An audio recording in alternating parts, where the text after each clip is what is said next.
রাত 12টা গেল, তেল দিলাম।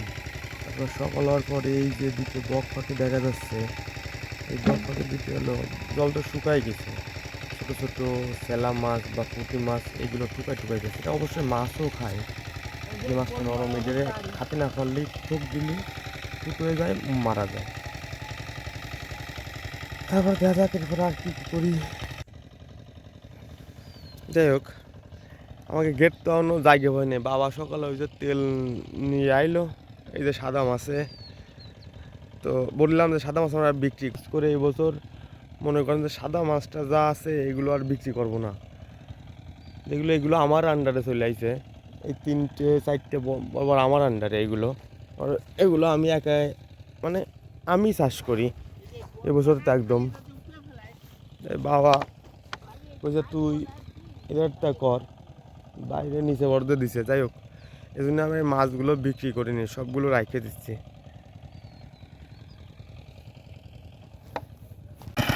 দুপুরে আবার আসলাম তেল দিচ্ছি, কিন্তু ওই মেশিনটার সমস্যায় কি ওই মেশিনটা নষ্ট হয়ে গেছে। ওই জন্য কালো দেওয়া কিছু তেলের সাথে ময়লা যাচ্ছে, বোঝা যাচ্ছে।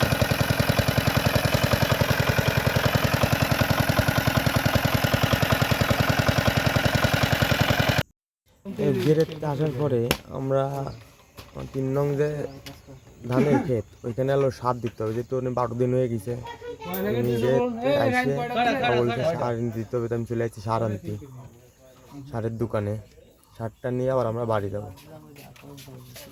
বাড়িতে বিকেলে হয়তো আবার সার দেবো।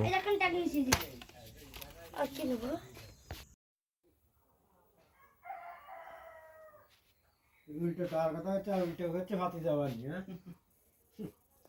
ভালো ভালো সারটা রাইনে আমরা চলে এসেছি বাড়ি। বর্তমানে যে গোল্ডের যে পরিবেশ, এই যে একটা ছাগল আনছে, এটা একটা অন্য কারণে, এটা পরে বলবো অবশ্যই। যাই হোক, এদের খাওয়ানোর পরে আমি আবার চলে যাবো সার দিতে।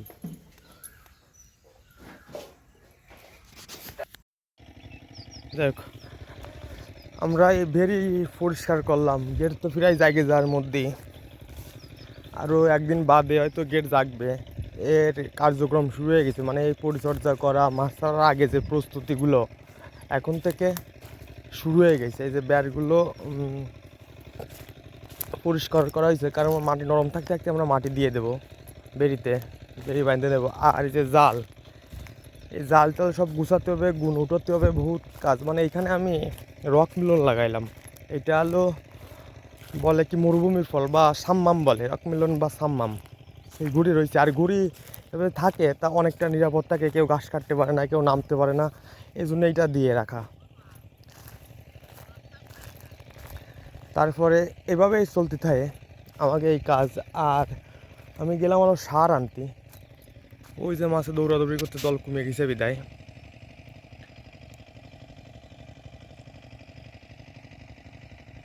সাদা মাছ যেহেতু ছোটো, সাইজ ছোটো, এই জন্যে এই বছর আর বিক্রি করিনি, রেখে দেবো। আর সার নিয়ে এলাম, এই যে আমরা হলো সার দেবো। বাবা বাবা হলো মিশেছে, আর আমি হলো সার দিতে নামবো আর কি। হালকা জলে ছিটে দিয়ে নিলাম, যাতে যে থিওবিটটা এটা সমস্ত জায়গায় মিশা যায়, নয়তো উড়ে যায়। এটা হালকা জলে ছিটে দিয়ে নিলাম, সার দিতে সুবিধা হয়। আর হলো বাবা ওই যে মিশে টিশে বসে রয়েছে, ওই যে বাবা বসে রয়েছে, মিশে দিছে। আর আমি হলো নামলাম, এটুক দেওয়া হয়ে গেছে আমার, আর বাকি এইটুক আছে আর তো। তো এইভাবেই সার দেওয়া লাগে, যে সময় যে কাজ সেই সময়। আর সারটা মূলত ওই বিকাল টাইমে দিলে সবচেয়ে ভালো হয়, কারণ সকালে শিশির থাকে সময় সার যদি গাছে লাগে তা গাছটা মরে যেতে পারে বা এরকম নষ্ট হয়ে যেতে পারে। এই কারণে সার দেওয়ার উপযুক্ত সময় এলো সূর্য ডুবার আগে, যে কারণে দুই বাপ্পিটা আমরা এখনই চলে আসি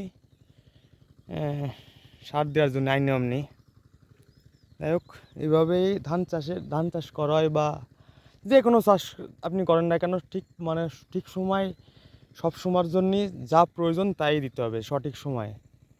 যখন আমি সকাল দিতাম, তাহলে এই ধান গাছের বা চারার পাতায় যে এই থিওবিট বা সার বা ইউরিয়া যা লাগতো না কেন আমার চারাটারে নষ্ট করে ফেলাতো বা পুড়ে যেত। এই কারণে বিকেলবেলা দেওয়া উত্তম। তো সারটা দেওয়া হয়ে গেছে, বাবা গাবলা ধুয়ে নিয়ে আসতেছে আর আমরা এখন বাড়ির দিকে যাচ্ছি। বুঝতে বেলা একদম চলে গেছে। সাতদের আগে কেমন ছিল, সাতদের পরে যে কোনো কাজ করলে সময় লাগে। যদি পর্যাপ্ত দেখাইতাম তাহলে হইলে ভিডিওকেও মানে অনেকটা বড় হয়ে যায়। ব্যাস এই কারণে যেটুকু তুলে ধরা সম্ভব আমরা সেটুকুই তুলে ধরি।